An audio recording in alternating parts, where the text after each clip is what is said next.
Hi, in this video I will show you how to go live on the Twitter. So if you are looking for how you can go live on the Twitter, simply watch this video till the end. So first of all, you have to open your Twitter mobile application and you have to log into your account. And once you will log into your account, you will see a plus icon on the right bottom. You have to tap on it and you will see a menu is open.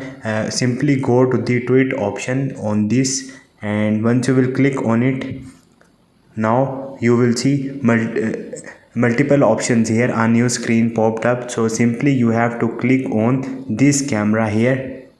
Once you will click on it, now you will see a capture photo video and go live from there. Simply click on the continue and click on the only this time live from the bottom, and you will see it's connected to the live. So this is the flash button.